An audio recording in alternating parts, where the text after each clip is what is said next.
The nephew signed, the pen writing his arrogance into contract. He did not look at me. I did not need him to.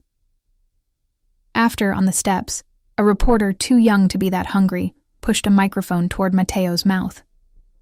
"Is this victory?" she asked, lip gloss brave, hair defying wind. Mateo glanced at me, then at the lemon tree sky, then at the camera like he could see the city on the other side of its glass. "It's maintenance," he said. "Ask me about victory when the women in this neighborhood stop budgeting for fear." The soundbite aired that night between weather and sports. At the center the next afternoon, 3 mothers brought me muffins, and one said, "Tell your man he said a thing that made my sister cry in a good way." I did not say my man. I did not correct her. I put the muffins in the break room and texted Mateo, "You made someone's sister cry in a good way." He replied, "Non-negotiable. Marcus kept to his exile." I saw him once in a grocery store 2 neighborhoods away. He looked like a man who had finally learned how to carry his own noise. He saw me and looked down not from shame, but from a desire to make the world easier for both of us. I did not hate him. Forgiveness is too holy to hand out like samples. But the part of me that had wanted to burn him to ash had cooled into something you could plant in. On a Sunday in late autumn, we took the train to the edge of the city and walked by the water. He told me a story about his mother that made us both quiet, and then he told me a joke about an uncle who had believed lottery tickets were proof of faith. I pointed at clouds and gave them names. Bread loaf, sleeping dog, ship that forgot it was a ship. When the wind cut sharper, he put his scarf around my neck without ceremony and said, "You look better in it." And I said, "You can think that." And we smiled with our eyes like thieves who had stolen back something the world said we couldn't have. When we got home, the lemon bowl was a little emptier than it had been the night before. He put the last 2 on the counter and rolled them under his palm the way his mother might have taught him. I set water to boil. He peeled garlic like someone who knows how to apologize. I opened the tin of anchovies. We moved around each other the way you do after practice makes a dance out of a kitchen. "Tell me about when it hurts," he said softly, like he was reminding me where to put a hand on a staircase. I thought about the girl I had been in aisle 6, counting cans and doses and the minutes until sleep. I thought about the woman who had stood in a parish hall and learned what acceptance does and does not require. I thought about my students and their houses with wings, and the grandmother albums that keep family in the same room even after the people leave. "Right now," I said, "and it doesn't." "Good," he murmured. "Keep it." We ate at the counter. The city pressed its face to the window like a nosy neighbor, and then decided to mind its business. After, we stood in the doorway of the guest room and looked at the lock like a painting. He handed me the screwdriver without speaking. I took the plate off with hands that didn't shake. He watched me like a man learning a prayer in a language not his own. When the new bolt seated with that soft metal click, he let out the kind of breath you save for when you finally stop running. I slid the bolt, and then unslid it, and then slid it again because repetition is the scaffolding of safety. In the silence that followed, the apartment remembered the first night we'd stood in it as not strangers. I walked to the piano and lifted the lid. The 8 bars he'd been practicing found me where I stood, somehow hovering in the air like steam. I pressed a key. He came to stand beside me and placed his hand near mine, not touching, the gravity of him an offering. "What is it?" I asked. "Debussy," he said. "But slower, like the city made it." "I like it," I said. "I like you," he said, simple as a lemon in a bowl. I turned then, because there are moments you have to meet face on. He looked like a man whose edges had learned where to soften and where not to. He reached for my jaw, thumb careful near the place that had once bloomed purple. He didn't kiss me. He rested his forehead against mine like a vow, and we stood there and breathed the same near air for a long, necessary minute. "I'm not my father," he said again, but this time without bitterness, only as a declaration of species. "I know," I said, "but you're his son. You turned fear into fences. That counts." He pulled back enough to look at me, and his eyes did the storm thing and the sunlight thing at once. "What are you?" he asked almost to himself. "A locksmith?" "An artist," I said. "Who learned how to install locks?" He laughed. a sound I wished I could bottle and pour into the center's radiators in January. "Stay," he said, the smallest, largest word. "I am," I said. Because the trick of a life is recognizing when you already are what you're trying to be. Later, after dishes and a call to Val where she pretended not to cry when I said the word hours out loud, we went to bed. The room felt like a pact. Outside, a siren sang a block away, and then remembered a different street. The lemon bowl in the kitchen held our fingerprints like a secret. The city, sated for once, exhaled. I woke just before dawn to the sound of a door. Not our door. The door in my head that had been slammed and bolted for months and monitored like a boarder. It was open. Beyond it, quiet. Not the expensive kind bought with someone else's pain. The earned kind. The one you place in the center of a room and build your days around. I padded to the kitchen and stood with my palms flat on the counter the way Mateo had the night he put my groceries in a stranger's trunk and told me to choose my debt. He came up behind me and didn't touch me, and then did. The piano was silent. The water in the kettle had not yet made up its mind. "Zara," he said, like greeting and prayer. "Mateo," I answered. "Like promise and yes." "Tell me who did this," he murmured. The sentence that had started us, but the meaning had changed. It wasn't accusation. It was inventory. It was history. It was a man making sure the past stayed in its lane. "We did," I said, and felt it all the way down, where truths live when they finally find a house. He nodded against my hair. Outside, the city opened its eyes and decided to try again. Inside, we put water on for coffee. We reached for lemons. We opened anchovies. We did small things that change everything. And when the kettle sang, it did not sound like a warning. It sounded like home.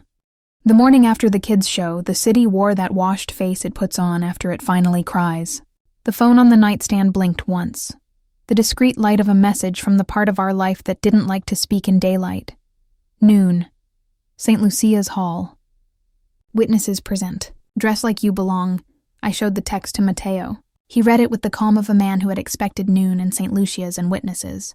"Good," he said, and then, because he was learning me like a language, added, "We won't be there long." St. Lucia's parish hall had the smell of coffee that had promised itself to 1,000 funerals and 1,000 more baptisms. The floor was scuffed into honesty. Folding chairs sat in rows like tired soldiers. On the wall hung a framed black and white of men who had once believed they invented consequence. The room filled the way a bruise. Deepens, elders, lieutenants, onlookers, who called themselves neutral because it let them sleep. Luca Benedetti arrived with a suit that didn't blink, and a nephew postured into existence. Marcus came last, guided by a man with a kind face and a hand that never left his elbow. Val slid into the chair beside me in a red scarf like a flare. She squeezed my fingers once. Across the aisle, Nina sat prim and church-ready, her headscarf a little brighter than usual, the corners of her mouth ironed into endurance. Beside her, the linebacker doorman, in an actual suit, looked like a boulder that had decided to practice civility. An elder named Salvatore stood up with the slow authority of a tide. "We are here to make a floor where none has been," he said, voice a rasp full of rock salt. "We are here because when men try to teach with women's faces, the lesson is ignorance." He nodded to Mateo. It wasn't a bow. It was acknowledgement. Mateo rose with his hands behind his back, a schoolboy and a statesman at once. "My position is simple," he said. "You are free to be ambitious. You are not free to be sloppy. You are free to test fences. You are not free to use her." He inclined his head toward me, and the her was round and full and not reducible to a story. As a tool. His gaze didn't leave Luca's nephew. "You owe the city a confession," he said. "Start with the part where you mistook yourself for your uncle." The nephew tried on a smile, found it didn't fit. He looked at Luca, but lineage offered him no life vest. The elders waited like patient weather. "I paid a man," the nephew said through clenched teeth, as if pushing the words out might make them smaller, "to deliver a message." "Say which man," Salvatore prompted. He said Marcus's name. The syllables hit the room like coins on a church floor. Heads turned toward Marcus, as if to tally whether his face had learned regret yet. "Say what message?" Mateo said gently, and the gentleness was the most dangerous thing about him. "That Ricci should stay away from Pier 8, the nephew said. "That the docks are Evolving. Evolving, an elder repeated, tasting the euphemism like a bad olive. Into what? Amateur hour? A ripple of low laughter slid along the chairs and died.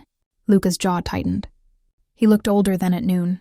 He looked like a man who had built a house with a good roof and was watching his heir play with matches downstairs. Make it right, Salvatore said. The phrase hit me the way a sudden cough does. Unwelcome, but releasing something stuck. Make it right, as if such a thing were possible. As if there were a ledger and not a life. You will fund the center, another elder said, looking at the nephew. For 5 years, quietly. If your name breathes near it, you'll pay double. You will apologize to the lady, a third added, with the politeness of old men who remember their mother's hands. You will stay off Pier 8, Salvatore concluded, turning the sentence like a key. You will learn humility in rooms that do not clap. Luca inclined his head, the public grace that keeps cities from ending in winter. Done, he said, and there was weight behind the word. He turned to his nephew, and in the small distance between their faces, I saw a private, efficient fury. Family is a country with its own laws. The nephew looked at me. His mouth moved around the shape of apology as if pronouncing it might sting.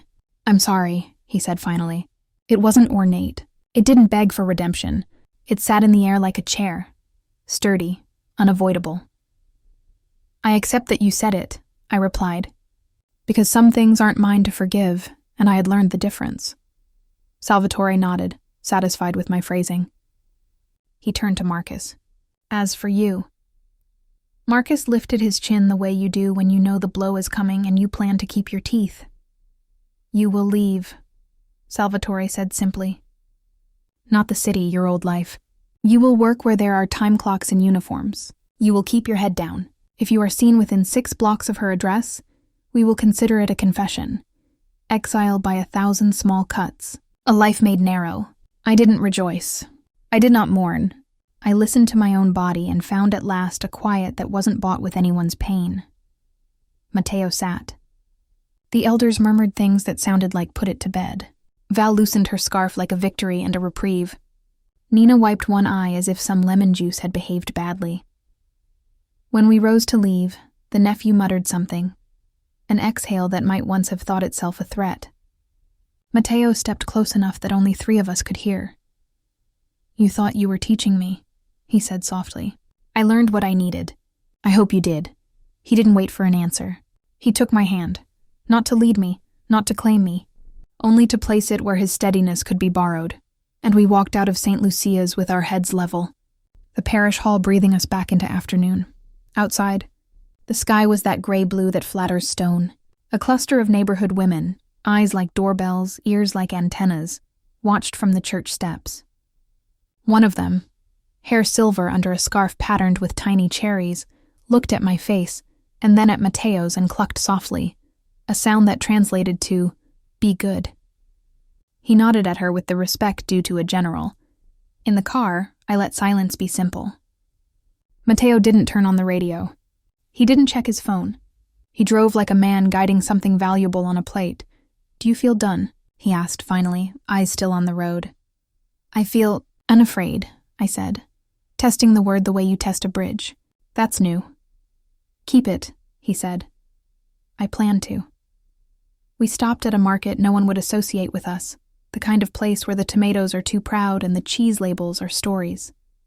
He picked lemons by pressing his thumb lightly to their skins, the way a person tests peaches for confession. These, he said, dropping 3 into the basket, and anchovies. Non-negotiable, I said, and the small smile we shared felt like a cathedral had learned to nod. What you think is an ending is often a turn. Cities know this, so do women who live in them. The next week learned the shape of normalcy, like a child learning the alphabet. Awkward at first, then inevitable. I taught after-school classes where Jamal's cars grew spoilers, and Lupe began using green like a dare. I wrote lesson plans with breathing on them and meant it literally. I learned the names of mothers and aunties and the reliable uncles who pick up on time. At night, I came home to the apartment that still looked like a magazine but now had our things in it. my grandmother's album on a shelf I could reach. My plant unfolding new leaves like a secret it had decided to tell. Mateo cooked or I did. And when I did, he chopped with the patient care of a man sharpening a blade not to use it. There were still calls. There would always be. The city has a pulse, and Mateo listened to it the way other men listen to symphonies. He learned who had learned their lesson, and who had let humiliation curdle into revenge. He moved trash days again. He offered fences that came with reminders. He declined to kneel and did not gloat when men did. Friday nights became Val nights when we weren't too tired. She brought films and opinions and messy desserts that ruined the idea of self-control. Once, Nina came with the baby, who regarded Mateo solemnly and then slept with the ease of someone who trusts the room to behave. I watched him watch the child and saw in his face something I had not let myself believe he kept. A hope that didn't want to be named because names make things real.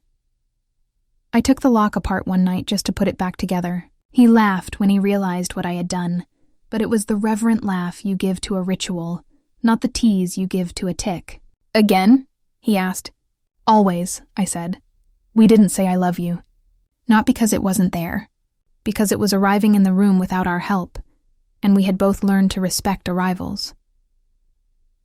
The public shaming came less like a spectacle and more like a paperwork error with witnesses.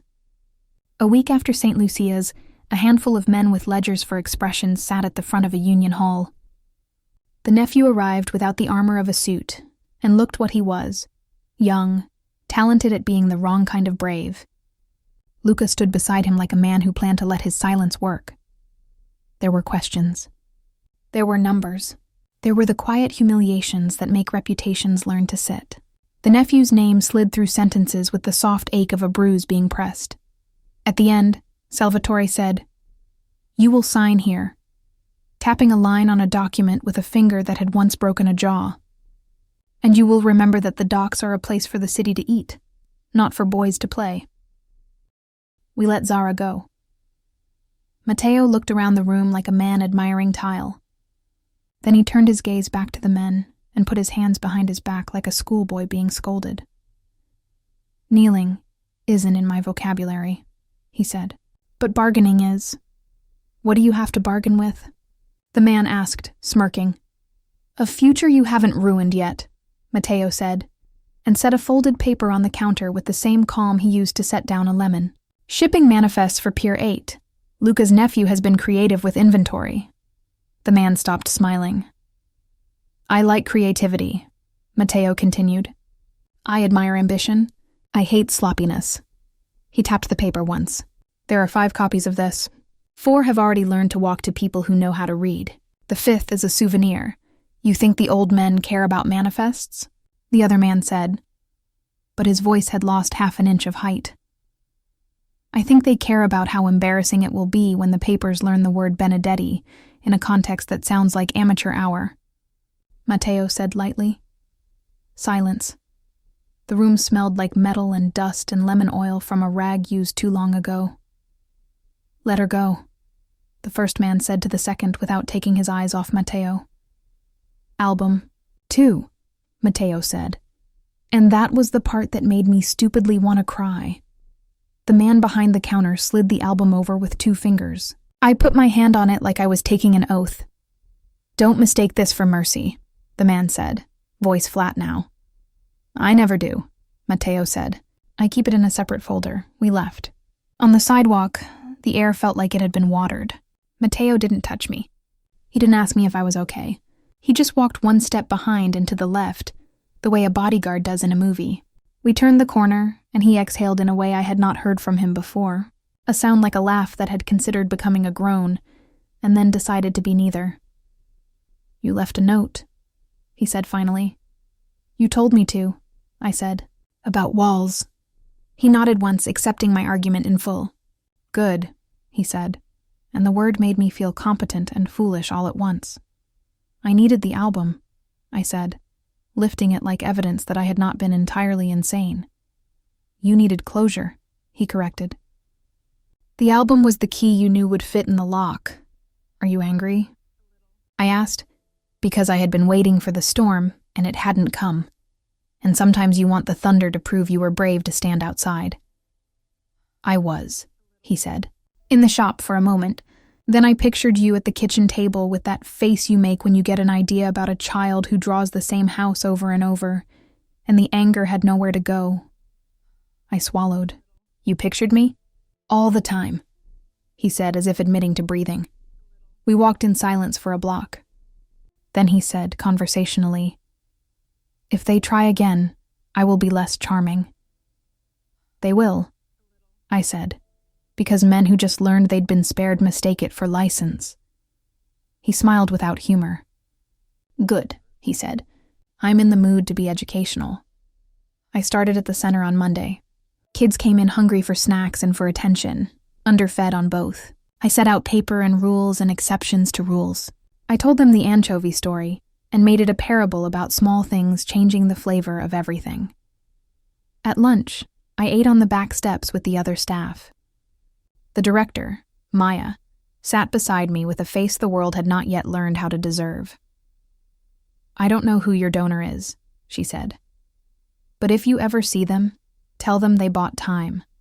Sometimes that's all a city needs to become itself. I didn't say anything. I didn't have to. Time was what Matteo had bought me too.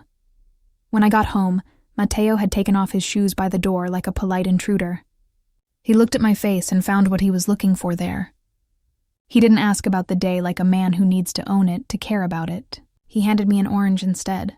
Tell me, he said. From the beginning. I told him about Jamal who drew cars with wings, and Lupe who refused to use green because it reminded her of a room she didn't like, and Jax who stole the stapler, and then came back and confessed in a voice like a sack of nickels. I told him about the way the room smelled like glue and potential. He listened like he was devouring a book and not wanting me to see how fast he could read. When I finished, he said, "Good," very softly, as if the word itself could fix a broken thing. "Tell me about your day," I said, because I was learning how to love a man with secrets without trying to make them smaller than they were. "I moved some garbage pickup days," he said, and I laughed because the code had become our shared language. Then he added, "And I told Luca to take his nephew to the ocean and let the wind rethink him." What did Luca say? "He asked me not to embarrass him," Matteo said. I told him I was past asking. "You're going to war," I said, not as an accusation. "I'm making a fence," he said. "If they don't like where I put it, they can plant flowers on their side." "You sound like a man who grew up with a backyard." "I grew up with a fire escape," he said. I promised myself a backyard. We stood on the terrace and looked at the lemon tree. It was not a backyard, but it was a place that didn't ask you to run. That felt like enough for an evening. The retaliation came dressed like a celebration, which is how retaliation survives in civilized company. Val's new show opened to a room full of wine and conversation, and people pretending they had discovered beauty for the first time. Matteo stood near the door like a well-dressed warning. I wore a dress with sleeves because the gallery air conditioning believed in extremes.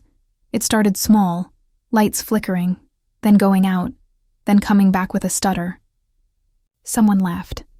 Then someone didn't. A crash from the back, the specific sound of glass committing to the floor. A bottle, maybe a frame. The crowd tilted as one organism, anxiety finding its legs. "Stay calm," Val said, voice low and surgical. She moved through the room like a lighthouse teaching boats how to behave. Everyone walked to the front, hands by your sides. There's nothing to see, but there is everything to break. I saw the men before I believed them.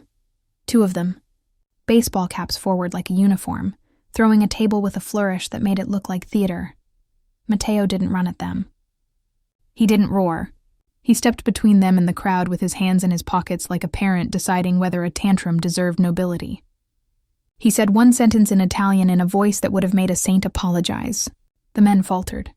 It was the smallest pause. It was all the room needed. "Lights on," Val barked, and someone found the switch and discovered electricity like a lost friend. The brightness made cowards of the saboteurs. They kept yelling, something about lessons and lines, but the room wasn't listening anymore. The room had decided how it was going to tell this story later. A hiccup, a glitch, an anecdote that made the art seem braver. When it was over, and the lights stayed on, and the floor had more glass on it than was ideal, but less than it could have. I found Mateo by the door, his knuckles white with the effort not to turn the evening into a crime scene. "You let them walk," I said. "Public places prefer moral victories," he said. "We'll take the practical one later." He looked at me then. Really looked. And whatever he saw there, the way my hands were steady, the way I hadn't hidden behind him, the way I had put my palm on Val's back and steered a donor toward safety, seemed to move something heavy inside him from one shelf to another. "Come home," he said quietly. "I am," I said. That night, he told me about his mother. We were in the kitchen. The city had finally settled into its night breathing. He leaned against the counter and looked straight ahead like a man who had practiced this once in another room and almost got it right. "She was small," he said, "not fragile. Just edited, like someone had taken unnecessary words out of her and left only the important ones. She laughed with her whole body. She loved lemons and old movies where people slap each other and then kiss like that solved it. My father." He stopped, then started again with a knife's patience. "My father believed in peace like it was a god you could pray to. He made treaties with men who didn't deserve them and then told us the city would be grateful." "Was it?" I asked gently. "It was quiet," he said. "For a time. Quiet is expensive. We paid with her. I didn't touch him. I stood close enough for him to feel that I could. I decided," he said, "that I would never let quiet be bought with a woman's face again. So here we are. I am not my father." "No," I said. "You're not." He turned then, and whatever he was about to do, reach for me or for the lemon on the counter, we both stepped back from it in the same instant, like dancers who hear the music stop and don't pretend otherwise. "Show me the lock," I said. He smiled, grateful, almost boyish. "Again?" "Again," I said, "until I can do it without thinking." We changed a lock that didn't need changing, because ritual is how you convince your nervous system to let you sleep. When I finally lay down, the album on the nightstand, the city outside like a giant animal that had decided not to trample us tonight, I thought about the way Mateo said my name when he was trying not to say other things. I thought about the way Val looked at me like I had been inducted into something worth keeping clean. I thought about Marcus somewhere in a small apartment with a smaller life, and I didn't feel cruel for wanting it that way. The phone buzzed once on the nightstand, a message from a number I didn't know. "The nephew has been reintroduced to humility," it read. "Pier 8 belongs to the city again, not his vanity. Sleep." I put the phone face down and slept like a person behind a wall she built with her own hands and one borrowed screwdriver. The next weeks learned the shape of each other. Work, kids, pasta, anchovies, lemons, locks. Sometimes, the phone rang and voices said words that felt like code Thursday. "Not tonight. He's learning." Sometimes Val came over and made us watch films where men smoked so much it looked like the set was on fire. Sometimes Mateo played the same 8 bars until I knew them so well I could hear them in the shower. Pressure returns when it feels ignored. The safe house wasn't touched again, but the street learned my face. Up the block, a car idled for an hour one night with the steady patience of someone paid to be patient. I watched from the terrace through the leaves and didn't tell Mateo until morning because I wanted to have done something brave by myself first. "I saw it," he said, "and I could have been angry if the comfort hadn't been so clean." He learned boredom. He will remember it. "Do you sleep?" I asked one night, too tired to be polite. "When I'm with you," he said, without flinch or flourish, and I turned my face away because the truth of it made the room feel unsteady. At the center, we planned an exhibition for the kids. Small, homespun, nothing fancy. Paper flowers, houses with wings, a sculpture made of staplers that had learned regret. I stayed late one night printing labels with names that deserved to be read out loud. On the walk back, my phone rang. Marcus again. I wasn't brave enough to answer. I let it go to voicemail and then listened in the stairwell with the phone pressed to the speaker like confession. "Z," he said. "I'm sorry." He always started there now, as if repetition would acquire interest. "They're not done. They said he embarrassed them. They said they'll make you the lesson next time. Don't go to the gallery. Don't go anywhere alone. I saved it. I texted it to Val and to a number Mateo had given me under the contact name Janitor. Thank you, the janitor replied. We like when mess announces itself. The dinner that followed was not fancy. It was a kitchen table meeting with bread and cheese, and heads bent over a city map like a family planning a vacation. Names were said. Lines were drawn. I didn't understand all of it, but I understood enough to know that the next days would require steadiness. You don't have to come to the sit-down, Mateo said. I do, I said. If I don't, the story is that I hid. He looked at me and found the part of me that was stubborn and kissed it with his eyes. Okay, he said quietly. But you'll sit where I tell you, and you'll leave when I say. Bossy, I said. Only when it matters, he said. The sit-down was in a restaurant that had never seen a bad night, the kind of place where the napkins have opinions. Luca Benedetti arrived with a face like a painting and a nephew who looked like a lesson pretending to be a man. The room had witnesses, neutral elders who liked the kind of peace you can pour over ice. Mateo didn't posture. He didn't preach.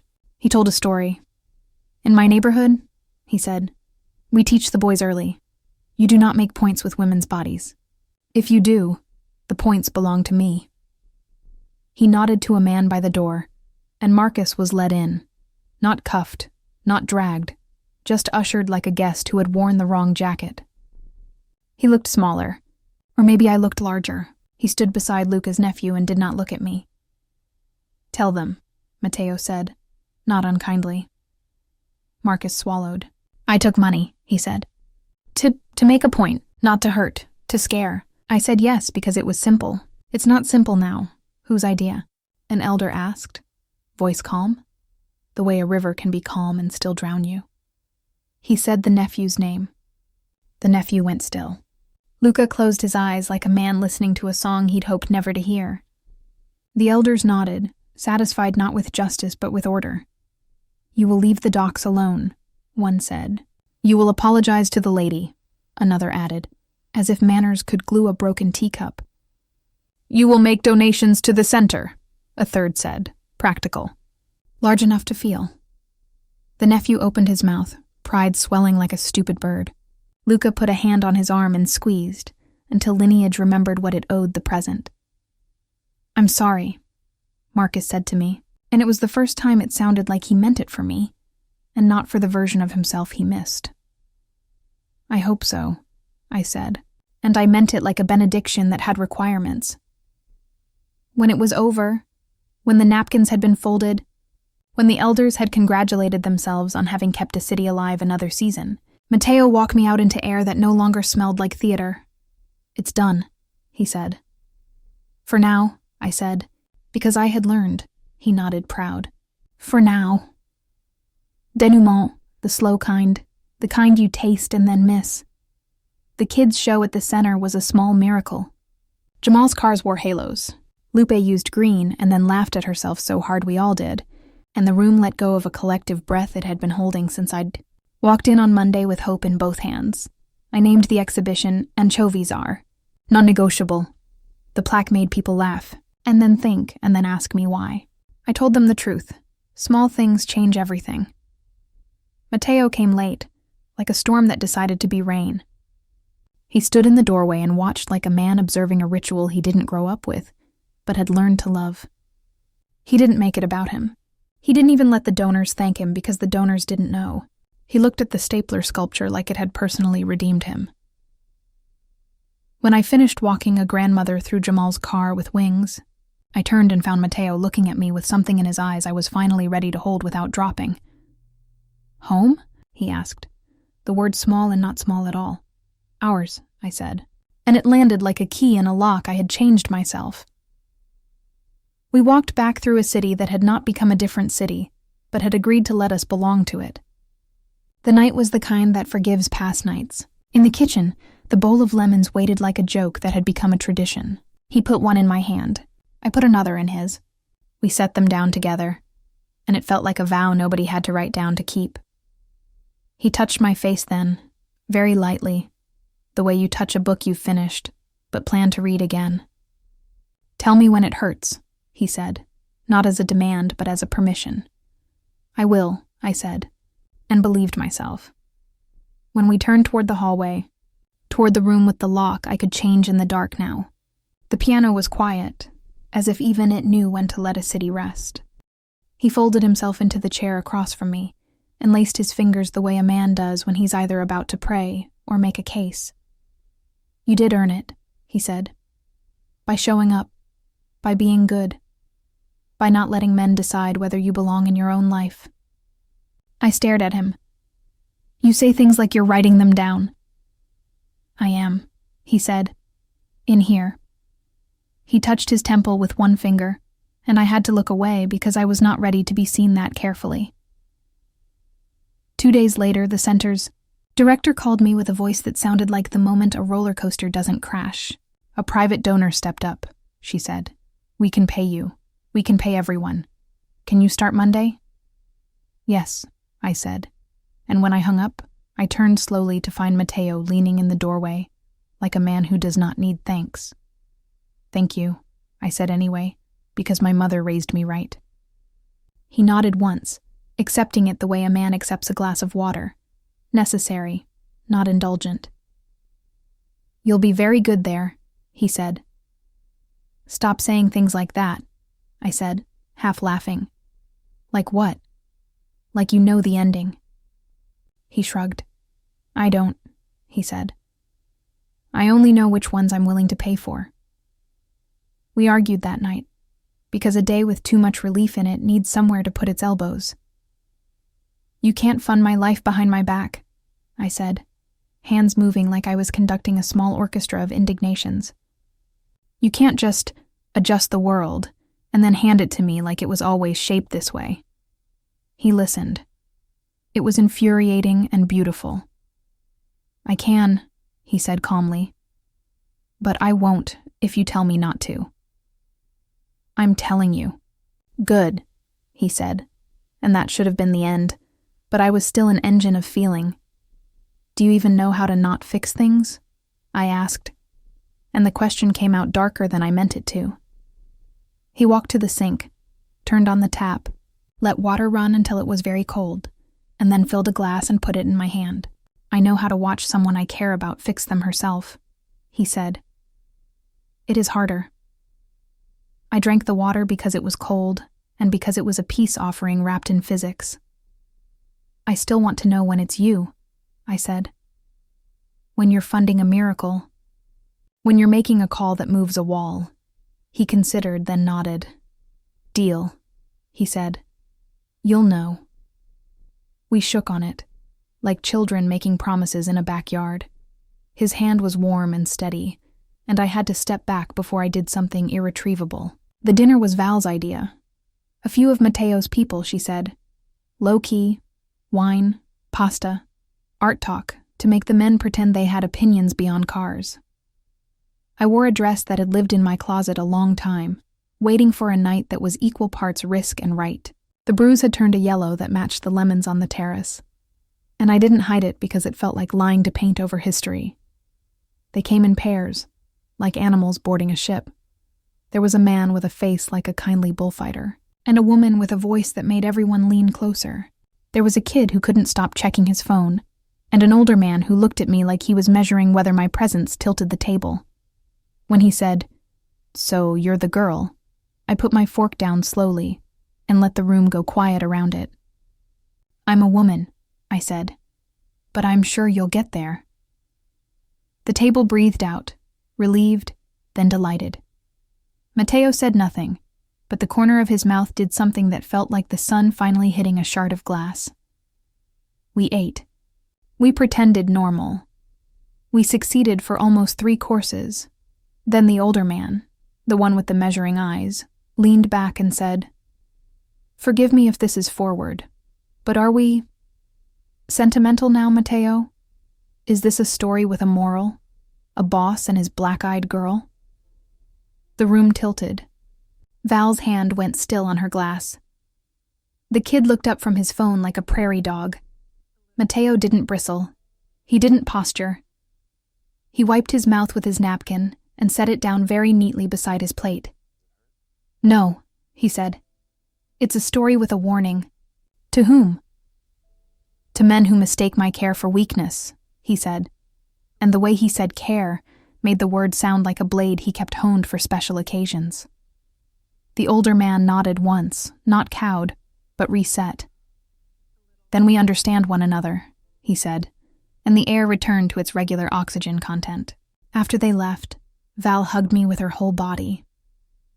You were perfect, she whispered. My favorite part was when you did not stab anyone. High praise, I said, laughing into her hair. Mateo stood at the sink washing wine glasses like a penance. I dried them. We didn't talk. The sound of the towel on glass felt like a conversation anyway. The trap came on a Friday when the city was in a mood to forgive itself. My phone buzzed with a number I recognized and didn't. Marcus. I should have deleted it. I should have blocked him. I should have thrown the phone in the river like a pilgrimage. Your grandmother's album is at Rizzo's, he wrote. Pawned. I didn't know, I swear. I can get it back if you meet me.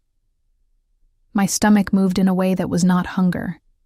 He'd said the one phrase I hadn't armored against. My grandmother's album. The one with the turtle-shaped sticker on the back, and the note on the first page where she wrote, "Be the kind of woman who people look for when they forget what gentle looks like." I texted Val, because my brain knew a thing my heart didn't. Her reply came fast. Do not go alone. I'm 10 minutes away. Do not go. I looked toward the terrace. The lemon tree was still, as if even the air was waiting to see whether I'd be stupid. I left a note for Mateo anyway, because our argument had become a promise. If you move walls, tell me. I wrote, I'm going to get the album. I'll be careful. Please don't burn a city for it. I took a car service and told the driver a different block, and got out 2 corners early like a woman who had watched too many heist films. Rizzo's was the kind of pawn shop that could have been a church. Glass cases like altars, a bell that rang over the door like a call to prayer. Marcus waited inside with a face that looked like it had been wearing remorse all day. Behind the glass, I saw a flash of the album's green spine. Real. True. My breath did something ugly. Z, he said, a hand already half lifted as if he had the right to touch the air near me. Don't, I said, and the word made the man behind the counter look up. It happened quickly because traps are designed to work like gravity. Marcus moved left. I followed without knowing why. A door opened in the back. 2 men stepped out with the kind of walk that says they are used to arriving late to a fight and still winning. Miss Thomas, one said, reading my name off my face like a headline. You're very hard to pin down. Your friend keeps you moving. Which friend? I asked, stalling. The one who owns the air, he said, smiling in a way that made me wish I hadn't asked. We only want a moment of his attention. And you are persuasive. I'm not bait, I said, and I meant it so much I could have choked on it. You are tonight, said the other man, with an apology in his tone that made me hate him more. He lifted his phone. Call him, he said. Tell him you need help. Tell him to come alone. I opened my mouth to say no. The bell over the door rang. The men turned because predators are still animals. Mateo walked in like he had been invited to a brunch he didn't want to attend, but was too polite to skip. He looked tired, and the sight of that, of him not performing indestructibility, broke something tender in me I didn't know I had kept guarded. Ragazzi, he said mildly, as if he were greeting cousins at a baptism. This is a terrible place for a conversation. The lighting is unflattering. Phone on the table, one of the men said, and Mateo set it down with exaggerated care. He looked at me once, just once, and I heard a sentence that contained a door and a choice. Are you all right? I nodded. Yes, not brave, not fine. All right. Here's how this goes, the smiling man said. You kneel, you say you overreached, You pull back from the docks, and then we let your—" He glanced at me. "Your whatever—" "Zara," Mateo said. The next morning, I woke to the smell of oranges and the faint sound of someone practicing the same 8 bars on the piano until they sounded like a memory you could put your hand through. I lay there, eyes open, counting the steady thud of a city that had decided not to end overnight. The bruising had settled into the dull ache of a storm that had moved offshore. I could think around it. When I came out, Mateo had already been somewhere and come back. Men like him were always coming back from somewhere. He set a small canvas bag on the counter and took out oranges, leaving them in a pile like a soft offering. "Vitamin C," he said. "Non-negotiable." "Like anchovies," I answered. And his mouth did that almost smile that felt like a secret handshake. He ate standing up, one shoulder against the counter, as if sitting during daylight was a luxury he hadn't earned. When he finished, he took a cloth and wiped a ring of coffee from the marble with the kind of care that makes you believe in better futures for kitchens. "I'll be gone 2 hours," he said. "Val will be here by noon." "Val?" I asked, as if I hadn't rehearsed possible names all morning. "My sister," he said, like a man mentioning gravity. I nodded and tried not to look like a person who had just been told that there were witnesses to whatever this was. He put his hands in his pockets and looked at me as if committing my standing face to memory.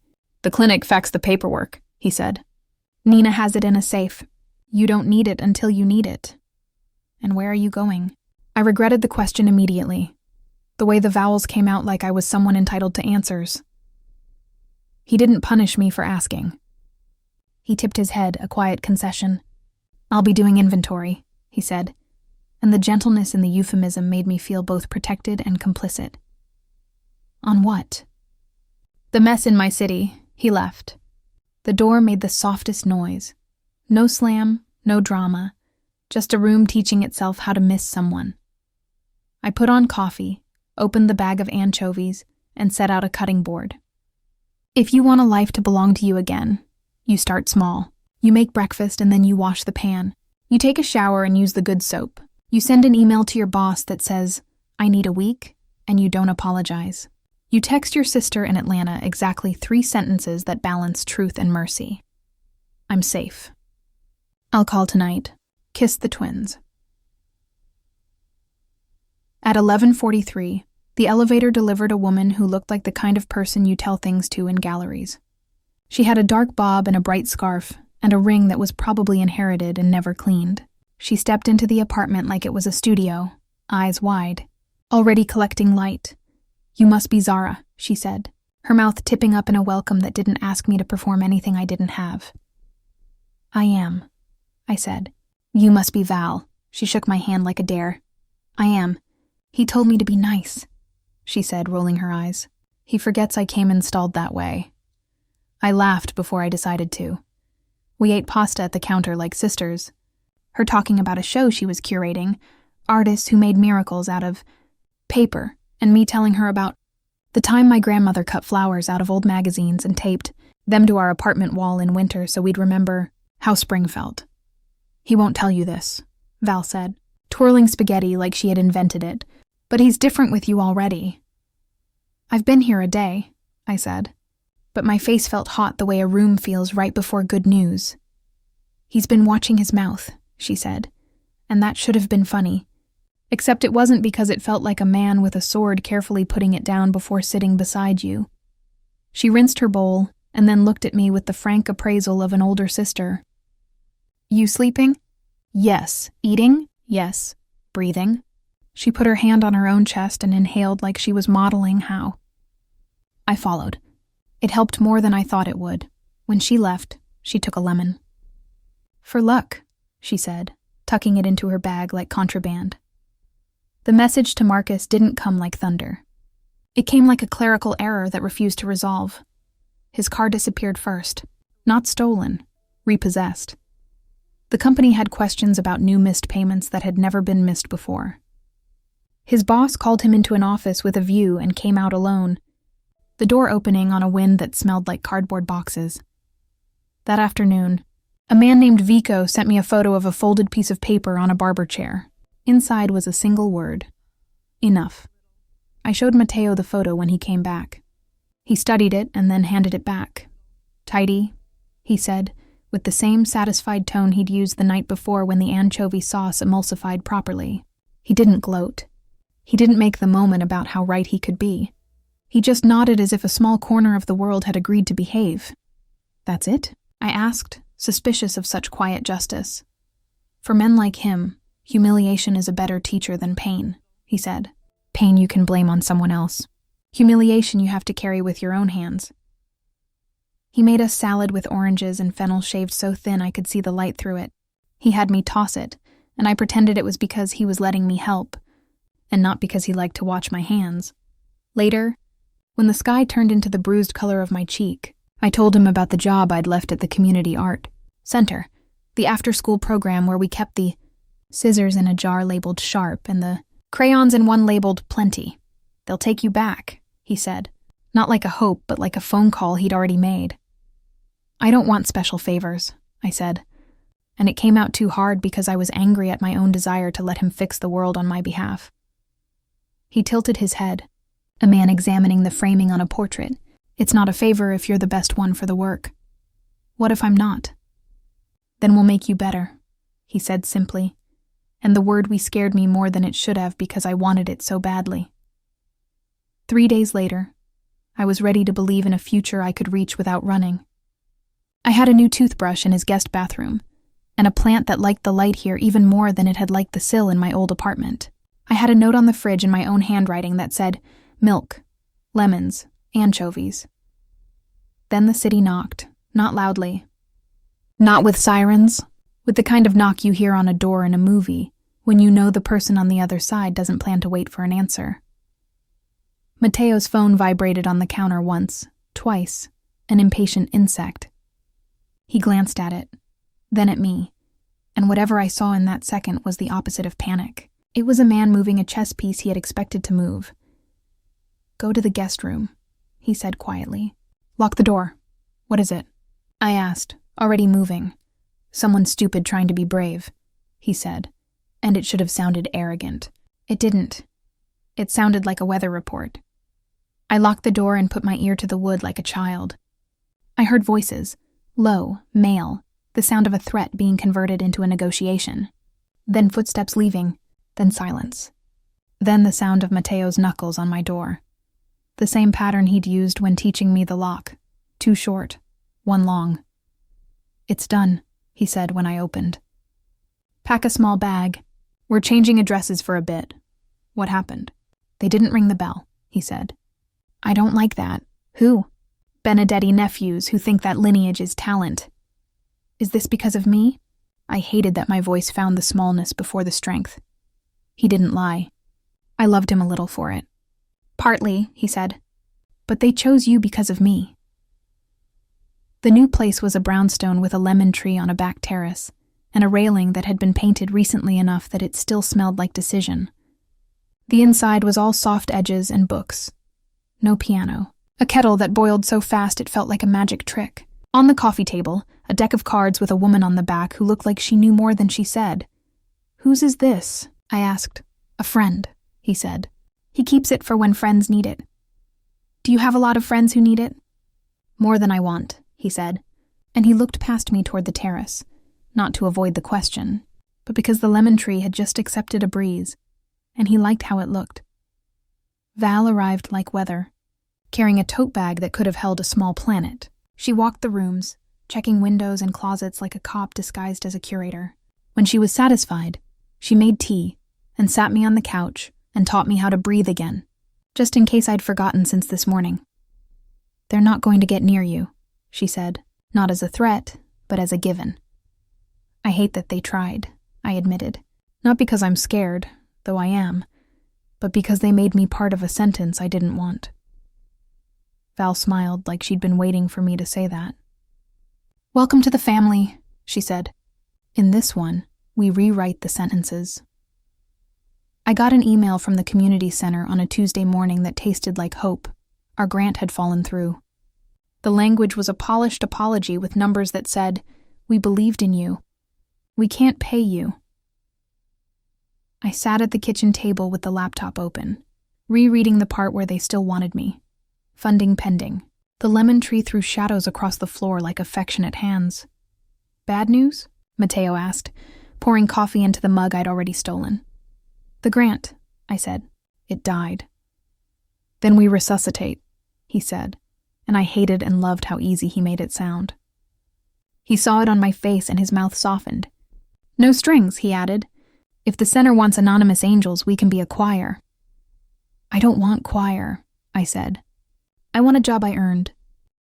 The door swung open. He stepped in. He looked at the boxes. He looked at the bruise. His face broke into a perfect expression of misery, the kind that had rewritten the end of so many fights. Baby, he said, and took one step too close. No, I said. And the word was a wall I hadn't had before last night. He laughed. Not because it was funny, because he was shocked. You got people now? He asked. And the sneer on people told me exactly how many he thought I deserved. The hall behind him shifted, a change in air pressure you feel before a storm. Mateo's shadow filled the doorway, and then Mateo himself followed, hands in pockets, gaze loose and not loose at the same time. He looked around once. He took us all in. Marcus, he said, and his voice made the name sound like it had already been measured and found wanting. You come with me. Who the... Marcus started, and then his mouth did a small animal movement that meant his jaw was deciding between brave and stupid. You the new boyfriend? He asked. You think she's going to be any different with you? It took me a second to realize I had moved. I was standing between them with my right hand open, my left hand holding my grandmother's earrings so tight the backs pricked my skin. Enough, I said, and even Marcus blinked. My heart was beating like I'd run 8 blocks, but my voice sounded like it came from somewhere far steadier.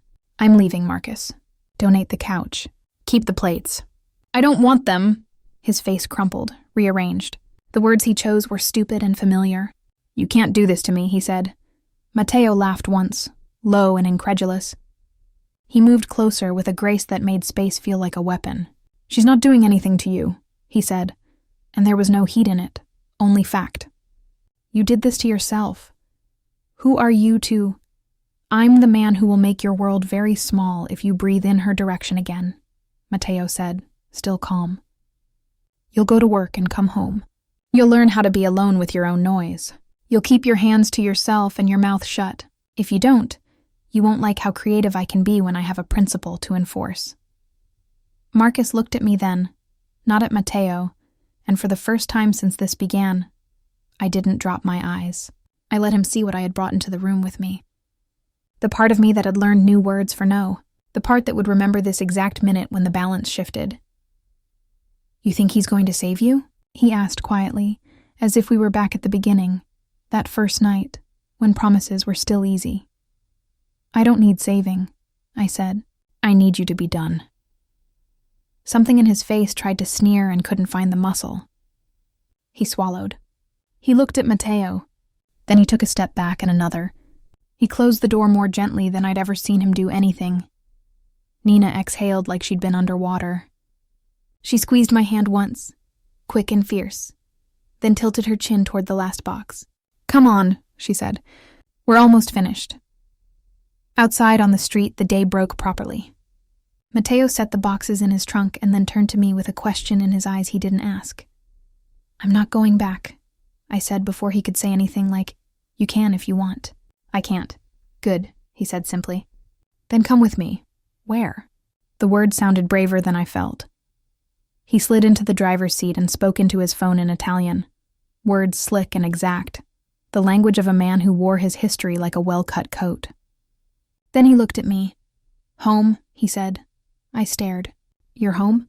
Mine, he corrected, and the distinction was not small. Temporarily. There's a room with a lock I'll show you how to change yourself. There's a kitchen you can make yours. There's a view that makes men tell the truth to themselves. I should have said no. I should have said I'll find a hotel, a cousin, a couch. I should have remembered every cautionary tale my mother told me about men who arrive like answers. But the bruise on my cheek throbbed in time with my heartbeat, and the word safe kept echoing in the guest room, like a prayer I wasn't done with yet. Okay, I said for the 3rd time in 12 hours. Okay. He drove. Mateo's building had a doorman who didn't look like a doorman. He looked like a retired linebacker who had decided to watch a door for fun. The lobby smelled like lemon oil and old money. The elevator opened without being asked. On the 32nd floor, the hallway was a hush of carpet and light. His apartment was clean. Not just physically, though it was immaculate in that effortless masculine way of spare lines and dark wood and soft leather. Clean of pretense.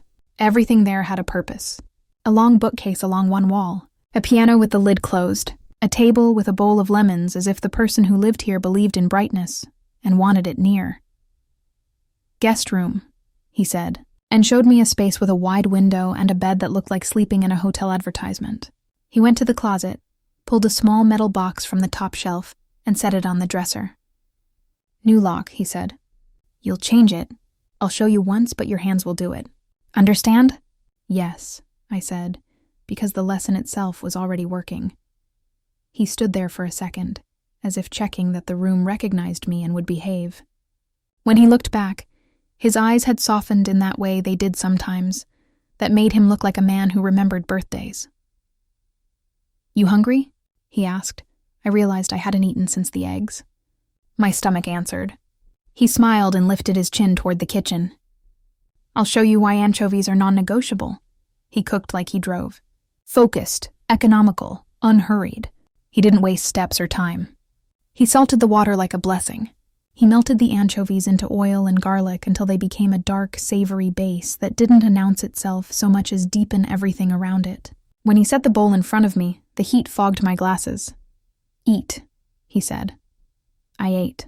He watched me with an attention that didn't feel like surveillance. More like proof-gathering, not about the pasta, about what I became when I was cared for. We sat in the quiet for a while after. The city spread out below his windows, bridges like bracelets, the river wearing the sun. How old were you? I asked before I could decide to be polite. When someone should have shown up. His jaw did that small adjustment thing, like a man steadying himself on a rolling deck. 14, he said, and then, unexpectedly, 15 when I learned that if you want a thing to be different, you either pay for it or you take it. Which did you do? He looked at me as if I'd just asked him if he preferred oxygen or gravity. Both, silence again. Not uncomfortable. Just thick with the things that were gathering around the edges of the table. What happens next? I asked quietly. Next, he tipped his chair back slightly, as if time itself were something he could lean in. I send a message. Then I see who answers. Then I find the hand that taught your ex to make a fist. I don't want... I started, and then stopped, because the truth is messy and I hated messy. Him dead? Mateo supplied, not cruel. You don't want that on you. You think if a stranger does the removing, it still belongs to your ledger. I looked at the lemon bowl. Something like that. He nodded as if I'd said something wise. Death is easy, he murmured. It's living with the fear you used to give other people that is hard. Don't worry, Zara. I'm very creative. And there it was again. The line I should not step over and the part of me that already had. I don't like men who hit women, he added, almost to himself, like a man repeating a creed. They make the city dirtier. I'm trying to run a clean place. You run the city? I said lightly, because sometimes lightness is how you survive. Enough of it to move the garbage to the correct days, he said, and the corner of his mouth lifted. Then he stood. Come, change the lock, he showed me slowly. He put the screwdriver in my hand and watched me fumble and didn't move to take over. He talked me through the plate and the screws and the cylinder like I was learning a private language. When the new lock clicked into place, the sound was so loud I felt it in my sternum. He stepped back and nodded. Again, he said. I did it again until my fingers remembered in a way my mind didn't have to. When it was done, he put the old lock in the trash and the new keys in my palm. If you lose them, he said, we change it again. If anyone makes you think you should apologize for asking, you call me and I will come make them better behaved. I looked at my hand, at the keys, at the man who had appeared in a grocery store and asked for a name like he was collecting truth. I don't know how to repay this, I said, and the humility tasted new. You're repaying it, he said easily. You're letting me keep a promise I made to a boy. He left me then, which was maybe the kindest thing he could have done. In the guest room, I put my grandmother's earrings on the dresser. I set the stubborn plant on the sill. I stood in front of the window and watched the city breathe. My phone buzzed. A text.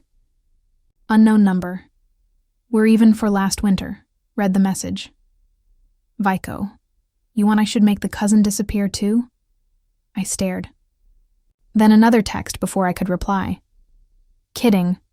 Mostly. Tell the boss we handled it. I didn't realize I was smiling until my cheek hurt. I pressed my fingers lightly against the bruise and didn't flinch. The keys were warm in my palm. In the other room, I could hear music, piano, slow and careful, the way a man plays alone when no one is listening who will tell on him. I slid the bolt on my new lock, not because I didn't trust him, but because he'd told me to trust myself. And then I slept, not like a hunted thing, but like someone who had stepped behind a wall that could hold. I must have slept because I woke up in the gray-blue hour when even birds are tired. For a minute I didn't know where I was, and then I did. And the relief at not being in my own apartment, at not watching the dark crack into morning while I counted the steps I'd need to reach the kitchen knife, was so sharp it stung. Behind my eyes, the guest room door was ajar. From the kitchen came the sound of quiet movement, pots making diplomatic contact with stove grates, a low male voice murmuring something that wasn't English and also wasn't for me. I washed my face and stared at the mirror and thought about the girl who had believed, 20 months ago in a BBQ restaurant in Bronzeville, with fairy lights stapled to the ceiling, that she could tell if a man would be careful with her. I thought about Marcus's laugh, the way it had made strangers smile. I thought about his fingers on my wrist the first time they tightened. How afterward I had told myself it was stress, it was a bad day. It was a thing he had apologized for so beautifully. It almost felt like tenderness. When I stepped into the kitchen, Matteo looked up from the stove where he was coaxing eggs into something that looked like clouds. Daylight made him less myth and more man. He had lines around his eyes that said he laughed sometimes, and a scar along his jaw that said he didn't always win. Buongiorno, he said, and the word slid into the room like a ribbon of butter. Good morning, I answered, and the way he smiled, quick and surprised, told me I'd said it exactly right. He slid a plate toward me and set a mug of coffee down by my hand. It wasn't the burnt stuff from corner stores. It was dark and round in the mouth and tasted like Italy, if you've never been, but you've been fed a reel of it your whole life. Nina went to take the baby to her mother's, he said. We have an hour. For what? I asked, though my heart had already started beating like it had a knowing I didn't. For you to tell me his name. I stared at the eggs. I thought about how Marcus had cried on my tile floor 2 weeks ago. Real tears that looked like a confession he had been trying to make his entire life. I thought about how he had whispered, I'm sorry, you know I didn't mean it, baby," and how some small cheap part of me had wanted to bargain with the universe. Take the bruise. Give me back the sweetness. I lifted my eyes to Matteo's. Marcus Coleman, I said, and even saying it loosened something low in my chest. He lives off 43rd. His cousin runs a barbershop that fronts for a guy named Reggie who owes someone named Vico. He doesn't always think before he... My throat closed like a fist. Matteo didn't write anything down. He didn't pull out a phone. He didn't say good girl. He nodded once, slowly, like a judge acknowledging truth in a witness. Has he hurt you before? He asked. Yes, I said. Telling it to a man like Matteo felt like I was walking into a dark church and lighting a candle for myself. He was quiet for a long breath. When he spoke, it was almost conversational. There are 3 kinds of men who put their hands on women. The first do it in front of anyone because they think no one will stop them. The second do it in the dark because they are ashamed. The third apologize so well you don't notice they're buying time. Which was my ex? I asked, though I knew. The third, he said softly, and I hated how much relief there was in being accurately seen. What do you want to happen now, Zara? The question startled me. I had expected orders. I had expected him to tell me what he would do, and for me to nod and be grateful, and then pretend later that I'd had a choice. I want him to leave me alone, I said. I want to get my things, my grandmother's photo albums, The gold hoop earrings my mother left me. The plant that won't die no matter how many times I forget to water it. I want to stop waking up at 3 a.m. and listening for footsteps in the hallway that aren't there. And if he refuses to leave you alone? Mateo's voice didn't change. It stayed level, anchored, but I felt the room tilt like a barge turning into its own wake. Then I want him to be afraid of someone who isn't me, I said, and I realized I meant it. I wasn't asking for violence. I was asking for consequences. Mateo finished his coffee. He set the cup down with meticulous care and then lifted his eyes to mine. I can do that. How? That's not a question you should ask me, he said not unkindly. But there are rules, even where you think there aren't. He's crossed one. He will learn what that costs. I should have felt conflicted about inviting a different sort of danger into my life, about handing over my fear to a man whose name made other men choose opposite sidewalks. Instead, I felt something I hadn't in months, a future. What does it cost me? I asked, because I am my mother's daughter, and she taught me that everything you accept has a price. Mateo's mouth had a way of pressing into a smile like it was keeping a secret from the rest of his face. Breakfast and honesty, he said. For now. For now, I repeated, and the phrase sat between us like a card turned face up on a table. He nodded toward my cheek. We'll get you to a clinic. Discreet. They'll document everything in case you ever want to need the paper trail. I don't have the money. I didn't ask you to pay, he said. And when I opened my mouth, he lifted his hand, palm out, not a stop, more like an offer to take the weight of the next protest. Let me be clear, Zara, I'm not buying you. I don't want anything you don't want to give. I am, however, very interested in being the wall between you and anything that tries to hurt you again.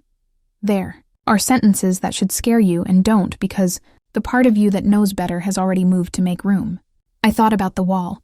I thought about the feeling in the grocery store when his hand on my cart had felt like direction rather than force. I thought about how both could be true at once. Okay, I said quietly. Okay, he echoed, and the way he said it felt like a signature. He drove me to a clinic where the receptionist didn't blink at the black under my eye, where the nurse hummed so that the silence wouldn't swallow me whole, where the doctor said, "He will make himself smaller in your memory if you let yourself keep telling the truth." I wasn't sure I believed her, but I wrote the sentence down in the notes app on my phone as if keeping it made it more likely to be real. On the way back to Nina's, we passed my street. My block, my front stoop with the dead hydrangea. I didn't mean to twist in my seat, but I did, and I saw the way the curtains on the second floor shifted as if a breath exhaled against them. Is he there? Mateo asked, not turning his head. Yes. He made a small sound in his throat that could have been anything, then turned the wheel calmly, as if changing lanes and changing plans were the same gesture. At the corner, he parked. A man stepped out of the bodega and walked to Mateo's window, and the exchange between them was so spare, it felt like a foreign language with only 2 words, a nod and a look. Then the man jogged off, dialing his phone, the set of his shoulders already promising weather. Mateo turned to me. You have 10 minutes, he said. Nina is already at your door with 2 boxes. You will take what you want to keep and only what you want to keep. You will not stop to look at the couch and think about the time you... He stopped himself, perhaps hearing the intimacy of where that sentence could go, and replaced it with, you'll come back out and get into this car.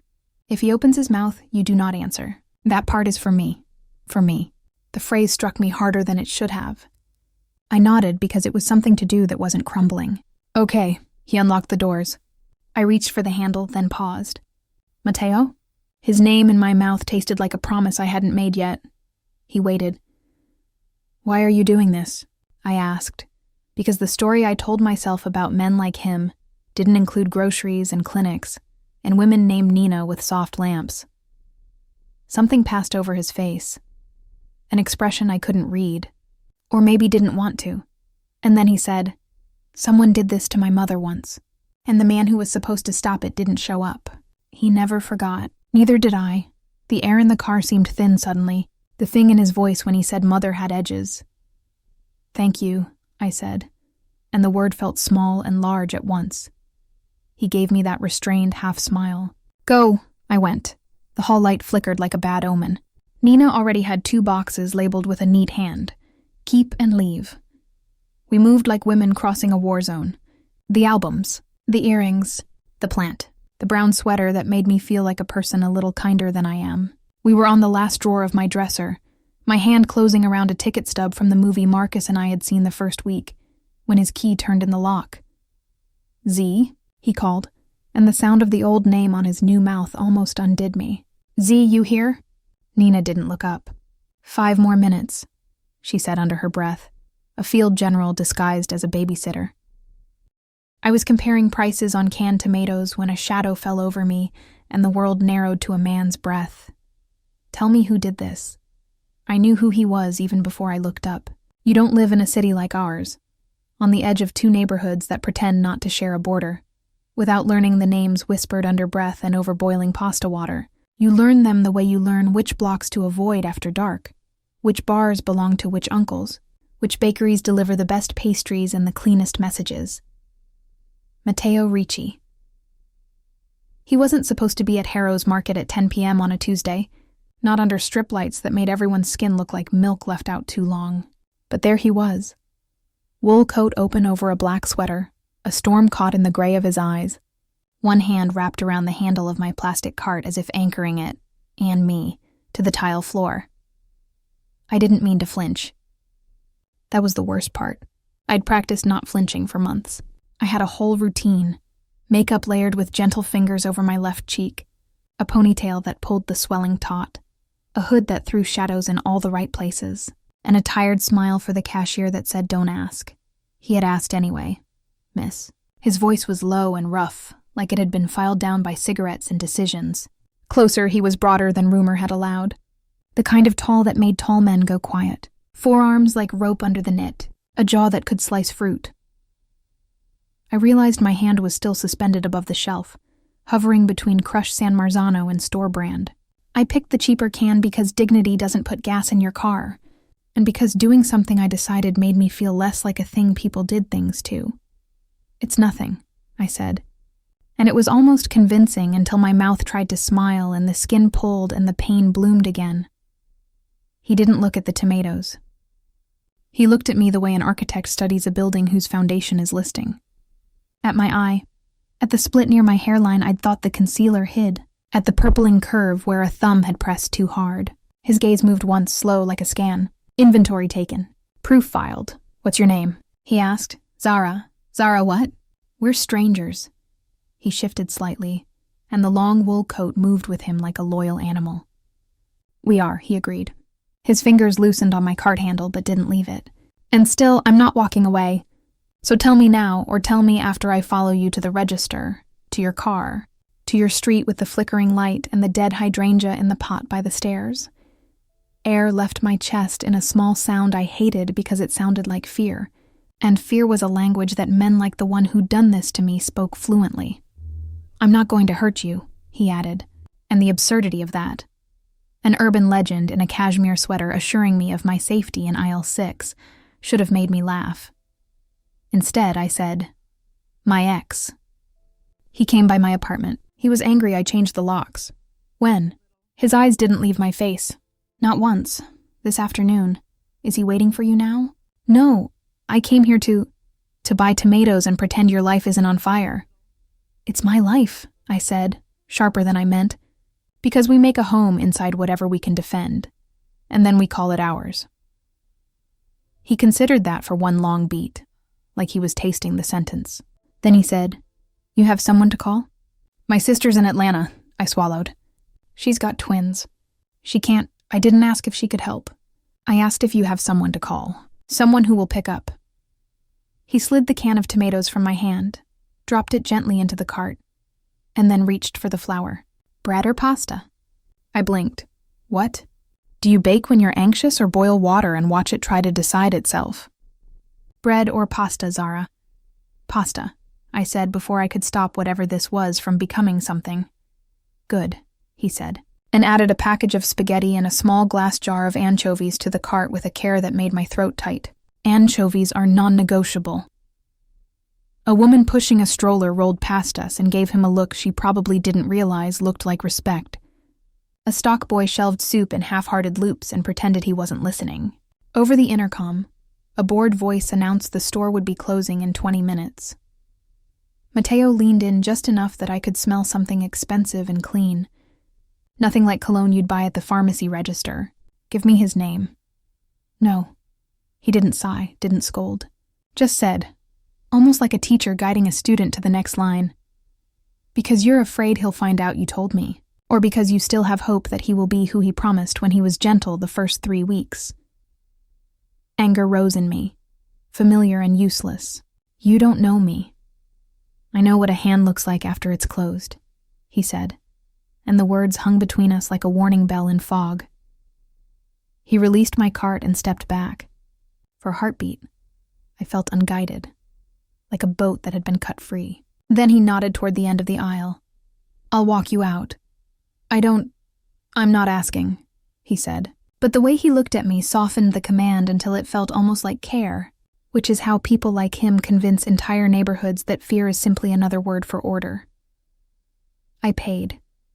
He waited, not hovering, not crowding, just a presence that made other presences think twice. At the sliding doors, he took the bags. 3. Thin plastic handles biting into his fingers like they were nothing, and followed me into night air thick with the smell of river and hot asphalt. My car was the old blue Honda, with the duct tape surrendering along the bumper. He clocked it in a glance and then scanned the street. There was a dark SUV idling 3 car lengths behind mine. The driver had his seat tilted back like sleep, like patience. Waiting has faces. You learn them. Mateo saw it too. He set the bags down at my feet and tipped his head toward the SUV. Yours? No, his. I said nothing, and in that nothingness everything I had been pretending collapsed. I shivered in a summer night. Mateo didn't look at me. He reached into his coat and said 2 words into whatever he held there, words that sounded like a name and a street. The SUV's brake lights flared and then went dark as the engine cut. The driver sat up fast, eyes wide, and then slid his vehicle into gear and ghosted it away. How did you? I began. Because awe is a close cousin of terror, and they both make you ask the wrong questions. He was already loading my trunk with the groceries, like he was the neighbor upstairs with the broad back, the one who always took the heaviest box without being asked. When he closed the trunk, he rested both hands lightly on the edge like he was calming a nervous animal, and his gaze finally returned to mine. You're going to drive directly to 214 Oakley, he said. Top buzzer. Don't stop. Don't answer if he calls. Do you understand? Why would I told a man who owes me to clear a space in the guest room. You'll sleep there tonight. In the morning, you'll give me his name. No, I said again, but it felt weaker now that the street was quiet and my body knew it was only held together by caffeine and adrenaline and the threads of habit. He didn't argue. He took a small white card from his pocket, wrote a number with a pen I hadn't seen him draw, and handed it to me.